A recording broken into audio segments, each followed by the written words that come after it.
Pour la suite du tutoriel, je suis passé sur la version 20 d'Houdini et Python 3.10. Maintenant, on va pouvoir bake nos textures. Alors, je vais dupliquer le post-it.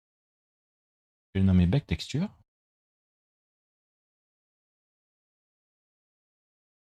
Ici, on a notre astéroïde for texture, mais il nous faut le high poly. Alors, on va venir ici au niveau du switch. On va récupérer le high poly qui est sur l'index 0.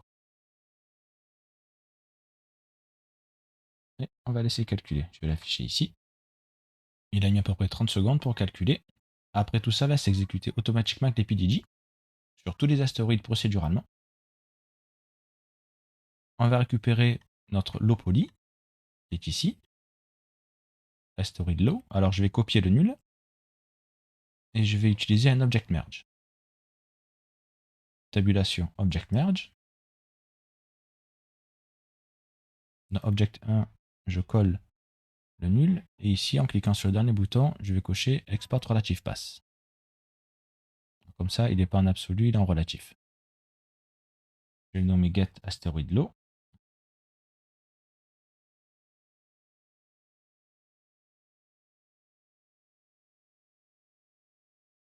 Et je tire un lien. Et on va utiliser le labs maps baker. Dans le deuxième input, je vais mettre le high poly. Alors celui-ci, du coup, astéroïde for texture, on va le nommer astéroïde high.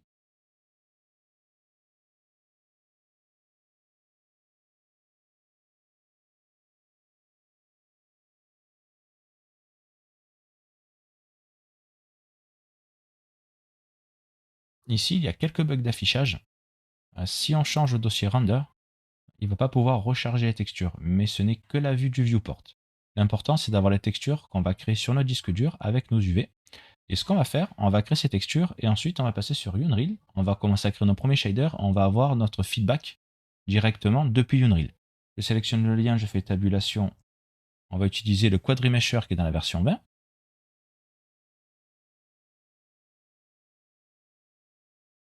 Si je fais Shift W, j'affiche le maillage. On passe de ce maillage où il n'y a pas de polyflow à ce maillage. On va ajouter plus de polygones, on va mettre 100 000. 100 000, c'est ce qu'on avait dans l'astéroïde low. De mémoire, c'est ça. On avait 100 000 polygones. Ici, on passe à 100 000. Et ensuite, on va ajouter des UV. Tabulation. Labs Auto UV.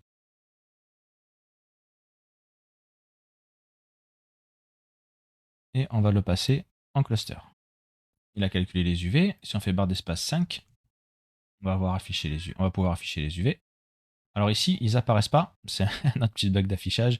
Généralement, les nouvelles versions, quand elles sortent, elles sont sorties hier. Il y a pas mal de petits bugs qui seront résolus par la suite.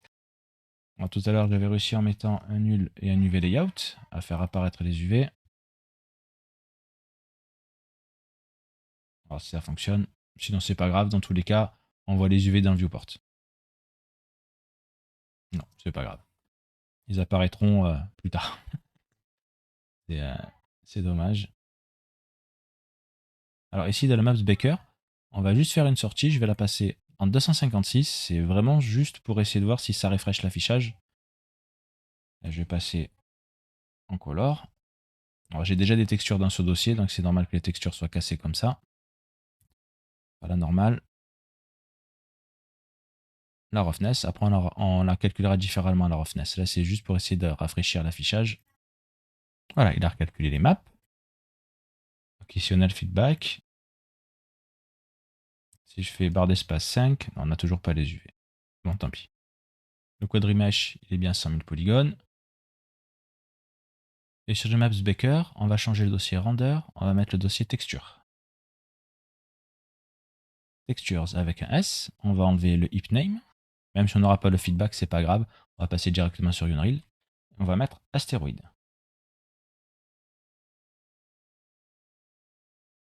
Comme ça, on aura astéroïde underscore avec le nom de la map, soit normal, soit roughness, color ou ambient occlusion. On va passer en 2048.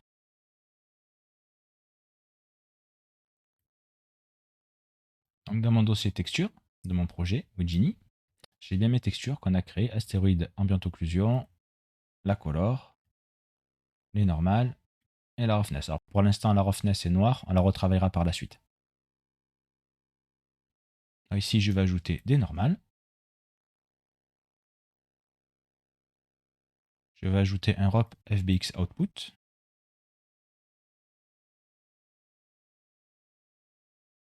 Je vais le nommer Asteroid Look Dev.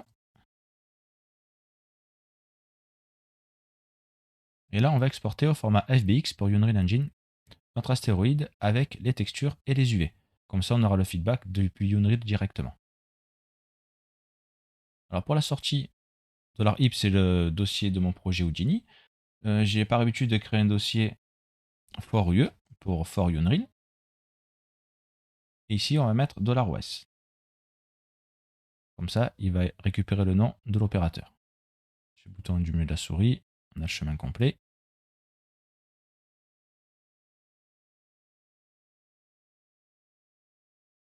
Ensuite, on va décocher Export ASCII Format. On ne va pas cocher Convert to Units, on va le laisser décocher. Houdini fonctionne en mètres et Unreal Engine fonctionne en centimètres. Ce qui veut dire que si on va exporter l'astéroïde qui va faire par exemple 10 mètres, dans Unreal, il fera que 10 centimètres. Si je coche Convert to Unit, du coup, dans Unreal, il fera 10 mètres. Mais le problème qu'on va avoir, c'est que Unreal est un moteur de rendu en temps réel.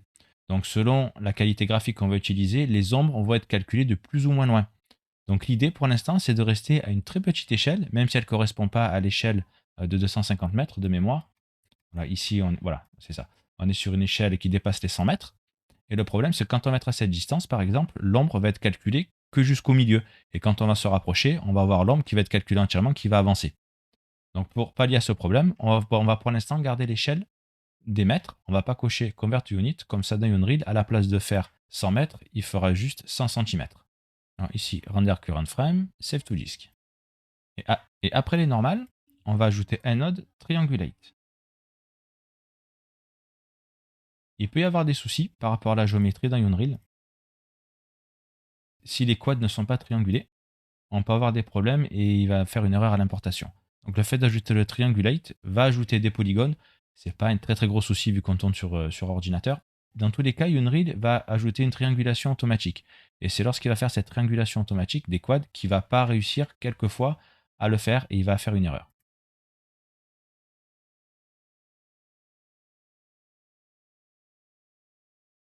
On peut exporter l'astéroïde.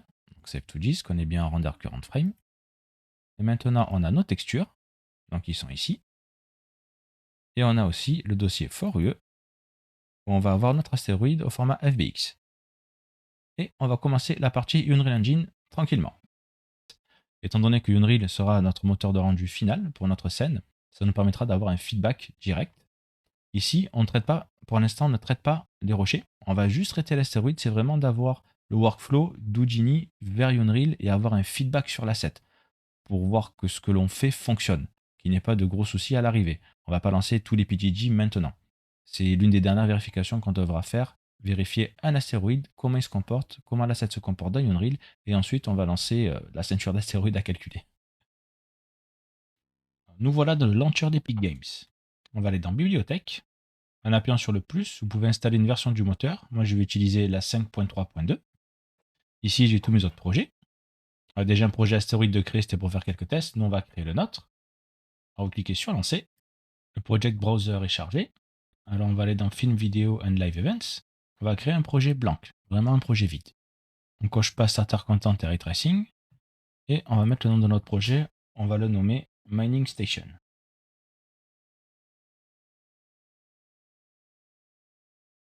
Mining_station.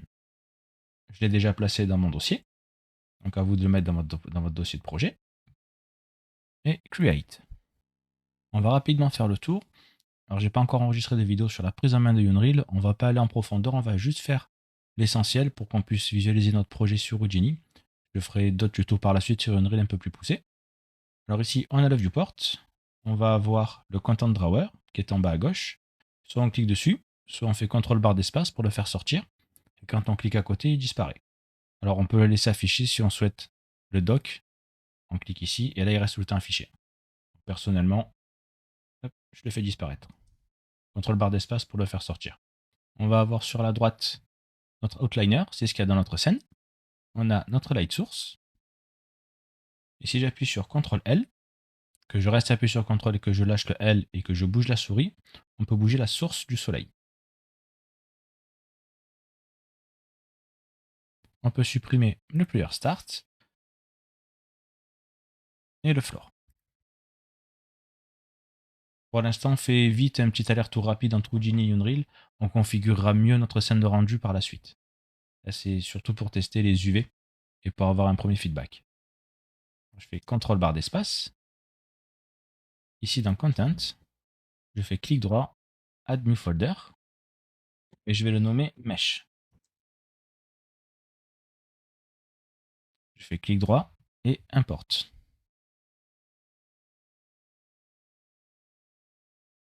Ici, je vais aller choisir notre FBX. Moi, il est dans Houdini. Astéroïde. Houdini, for UE, et mon astéroïde LookDev qu'on a exporté tout à l'heure. Je fais Import. Je fais Open. Dans l'importation, on peut décocher Generate Missing Collision. On va aller dans Normal Import Method. On va aussi importer les tangentes. Import normal scene tangent. Convert to scene, on va le laisser. Dans les matériels, on va mettre Do Not Search et Do Not Create Materials. Et dans Import Texture, on ne va pas importer les textures, on va le faire à la main. On peut faire Import All. Ce message d'erreur n'est pas grave. No smoothing groups information, c'est pas grave, c'est pas gênant.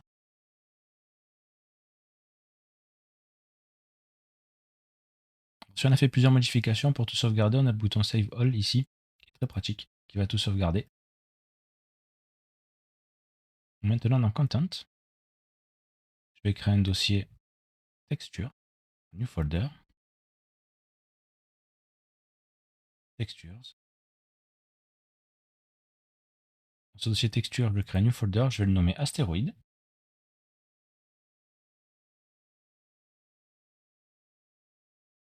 Et ici, pareil, je vais faire Import. Alors, soit on peut faire Import, soit on peut drag and drop directement depuis l'Explorer nos textures. Alors là, les textures, on les a exportées en texture. Ce sont celles-ci. On va quand même prendre la roughness, même si elle est toute noire.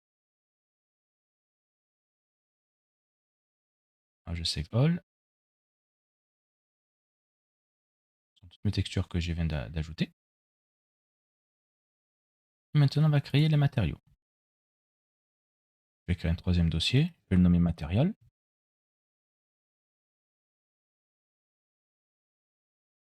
Pareil, un nouveau dossier Astéroïde.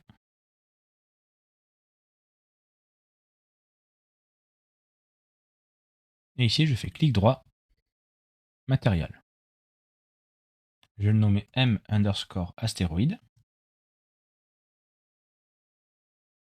Alors, Unreal fonctionne avec des master materials et des instances de matériaux. Pour l'instant, on va utiliser que le master material. Ensuite, on va utiliser les instances. Dans les instances, on va pouvoir changer certains paramètres, comme la texture, par exemple. Ce qui, au final, pour tous nos astéroïdes, on n'aura qu'un seul material master, mais on aura plusieurs instances et chaque instance va avoir les textures de chaque astéroïde. Donc, j'ouvre le matériel.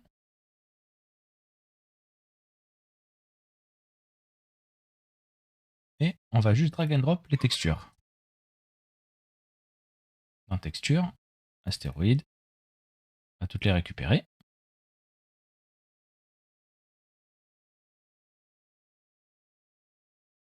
Non, ici, c'est la color. Lorsqu'on le sélectionne, on a les propriétés ici sur la gauche. Donc, astéroïde color. On prend le canal RGB, on le met dans base color. On va avoir les normales ici. Pareil, RGB dans les normales. Alors pour l'instant, c'est pas optimisé. Ici, on a l'ambient occlusion, à savoir que l'ambient occlusion et la roughness tiennent que sur un seul canal, c'est du noir et blanc. Donc pour l'instant, on va prendre que le R, on va le mettre dans l'ambient occlusion. Et la roughness, on va la mettre dans la roughness. Par la suite, dans Houdini, on va mixer les canaux, c'est-à-dire qu'on va créer des masques, des maps, des textures de type masque. On va avoir dans le canal R l'ambient occlusion, dans le canal G, on va mettre la roughness, et on verra ce qu'on pourra mettre dans la suite des canaux. Des textures qui pourront nous être utiles. Des noise pour ajouter des variations, des choses comme ça. Donc pour l'instant, on a une première texture de base. Dans un matériau, on voit l'aperçu ici. On peut l'afficher sur une plane si on a besoin. Et maintenant, on va l'assigner à notre astéroïde.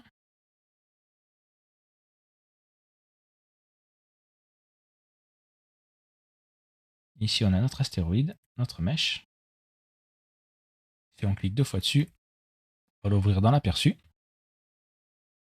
Et on a un matériau par défaut qui est le World Grid Material. Alors, je fais CTRL barre d'espace. Je vais dans Matériel, Astéroïde. Alors, soit on peut le drag and drop. On voit ici, ça devient en bleu, on peut le mettre ici. Sinon, on le sélectionne et on appuie sur la petite flèche.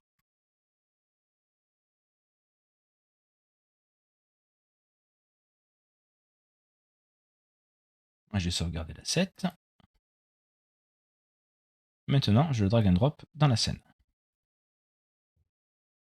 Ici, en cliquant sur Lit, on est sur Game Setting, on va le décocher. On va pour l'instant enlever l'atmosphéric fog, on va le supprimer. Instance foliage, on n'en a pas besoin. Sky sphere non plus. Skylight non plus. Les réflexions non plus.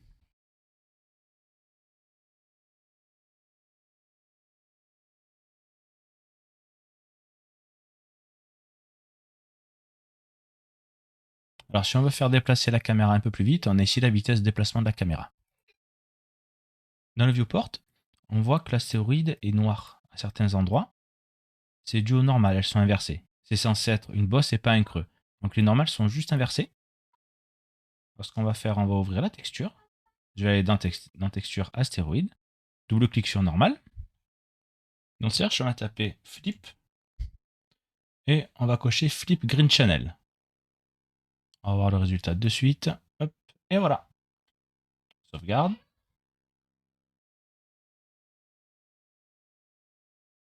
Donc là, on peut vérifier, on n'a pas de souci au niveau de la texture. Tout à l'heure, on avait au niveau du viewport d'Houdini des soucis d'affichage. Donc ça semble bien fonctionner. Si je appuie sur CTRL L, lâche L et je sur CTRL. Voilà. Alors ici, on va avoir affiché Preview au niveau de la lumière. Alors, on voit qu'il apparaît ici. Ici, Preview. On sélectionne la Light Source et on coche Movable. On réglera l'intensity, on fera vraiment une scène correcte un peu après. On a un affichage à peu près bien. Ouais, ça semble bien fonctionner, donc on pourra avoir une première vue. Alors ici, il se peut que vous ne soyez pas en Cinematic Scalability. Il faut aller dans Settings. Et ici, dans Settings, on a Engine Scalability Settings. Moi, je l'ai mis sur Cinematic. On peut le mettre en Medium ou en Low selon les cartes graphiques. Et bon, on n'aura pas le même résultat. Nous, pour notre scène finale, lorsqu'on va calculer les images, lorsqu'on va rendre les images, on passera sur du Cinematic. Ensuite, on peut retourner sur Houdini. Maintenant, on va ajouter les rochers. Ici, au niveau des rocs, alors on va faire un for loop, connectivity, for each connected pieces.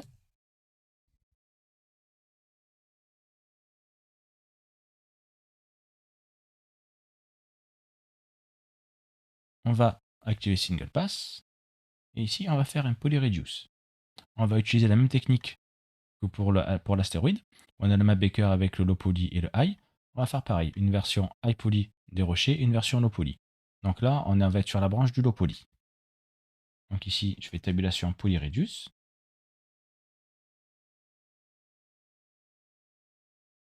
On va garder 10% de polygones. On passe de 1000 polygones à 110. Et ensuite, on va faire un labs auto-UV.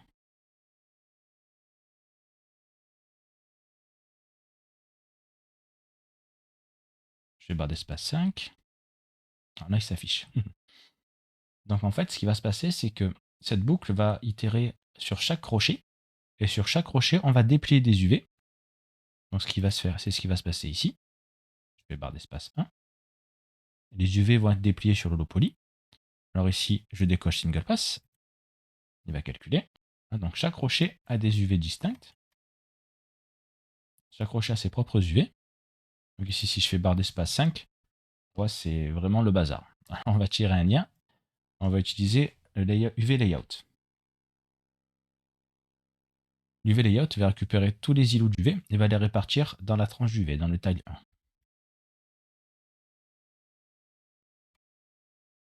Et maintenant, on va utiliser le Maps Baker, le même que celui-là. Alors, je vais le dupliquer. Je vais récupérer le low poly qui sort d'ici du V-Layout et le high poly qui est ici. On va pas utiliser astéroïde, on va mettre rocks. En 2048, la résolution est beaucoup trop grosse pour les rochers. On va les passer à 256. Render. Ensuite, je vais ajouter un nul. Et je vais le nommer out rocks.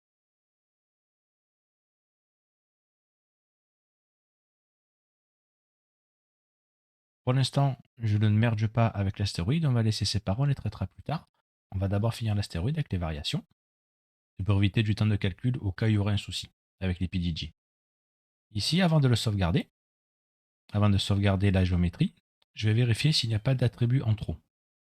D'attributs dont on n'a pas besoin. Et ici, en effet, on a des attributs dont on n'a plus besoin. Donc avant l'export, je fais tabulation attribut delete.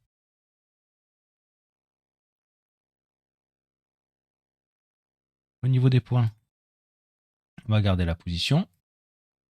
Au niveau des vertex, la couleur, on n'en a plus besoin. On va la supprimer. Alors dans Unreal, on a une option pour importer cette couleur-là, la couleur sur les vertex, mais nous, pour l'instant, on n'en a pas besoin. Ensuite, il reste les normales et la texture.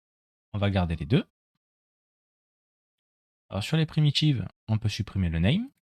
Et on a cet attribut Shop Material Pass va permettre à Unreal de créer un matériel automatiquement lorsqu'on va l'importer. On ne va pas l'utiliser pour l'instant, on va le supprimer. Et il permet aussi d'avoir plusieurs matériaux sur un seul objet. Par exemple, on va avoir les rochers et l'astéroïde. Alors, faites pas ce que je fais. Si ici je fais un merge, pour vous montrer. Si je fais un merge, je récupère les rochers. Si on regarde ici, on va avoir deux Shop Material Pass. Ici, deux STR. Si j'affiche la spreadsheet, on va avoir sur les primitives, Shop Material Pass pour l'astéroïde et un autre pour les rochers. Ici, il se nomme Maps Baker 1 et Maps Baker 2. Et Maps Baker 2, ici. Celui-là et celui-là. Et nous, on va exporter qu'un seul FBX. Et dans ce FBX, il y aura deux slots de matériel, un pour les rochers et un pour l'astéroïde. C'est ce que Unreal va détecter automatiquement si on laisse ces Shop Material Pass. Alors, je vais enlever le merge. On va les garder que l'astéroïde. Et ici, on va supprimer le Shop Material Pass. Ensuite, j'exporte. Save to disk. Dans Unreal maintenant, ici on a notre ancien astéroïde, il faut réimporter juste le mesh. Alors dans mesh, on fait sur l'astéroïde LookDev, clic droit, réimporte. Et là il va réimporter, il y a un petit changement, il va réimporter le mesh qu'on vient d'exporter. Du coup sans les attributs supplémentaires. Si je fais CTRL et B, il va m'ouvrir directement le Content Drawer avec l'allocation du mesh. Si je fais CTRL et E, il va m'éditer directement le mesh. Comme si j'allais dans le Content Drawer et que je double-cliquais dessus. Donc là, en matériau, on a un astéroïde. Si on clique sur le petit dossier, il va l'ouvrir dans le Content Drawer directement l'allocation de l'astéroïde, du matériau. Alors on a un master matériel. Sur le master matériel, on va faire clic droit, Create Material Instance. Donc la convention de nommage du Material Instance, on va utiliser MI pour Material Instance. Donc MI astéroïde. Et on va le drag and drop ici, dans le slot de matériel. Et ce que je disais tout à l'heure, ce sont ces slots de matériel par rapport au Shop Material Pass. Si on en a deux, ici on aurait eu deux slots. Un pour l'astéroïde et l'autre pour les rochers. Je sauvegarde. On peut retourner sur Houdini. Et maintenant, on va mettre en place le workflow avec les PDG pour générer 2 ou 3 astéroïdes différents, les exporter automatiquement vers Unreal et les réimporter ensuite dans Unreal pour voir un petit peu la tête qu'ils ont, si l'asset ressort bien. L'astéroïde, vraiment sans lighting, sans rien, ressort pas trop mal. On voit vraiment bien les différentes zones. Après, ça va dépendre du lighting. Ça va vraiment dépendre du lighting. Les ombres sont assez douces. On voit ici vraiment bien les variations. Alors, l'éclairage est un peu fort. On va mettre de luxe. Il n'y a que la color, la normal map et l'ambient occlusion. Il n'y a pas encore la roughness. La normal map va venir ajouter tous ces détails. Vraiment, tous les détails qu'on voit ici. Tous ces ombres projetées sont en fait fake. Ce n'est pas la géométrie qui est déformée. Ce ne sont pas des polygones, c'est vraiment la normal map qui donne cet effet-là. Et si on fait un petit check rapide, ça on gardera quand même un œil dessus sur les performances. Dans Shader Complexity. Ici on voit qu'on est en vert. Donc si c'est en vert, c'est tout bon. Quand on va vers la droite, il faut faire attention. Donc maintenant on va pouvoir repasser sur Houdini. On va repasser sur Houdini. Et on va mettre en place le workflow des PDG pour arriver jusqu'à l'export des textures, ainsi que du FBX pour Unreal. On va générer 2 ou 3 astéroïdes, voir ce que ça donne et les importer dans Unreal. Et ça, ce sera dans la prochaine vidéo.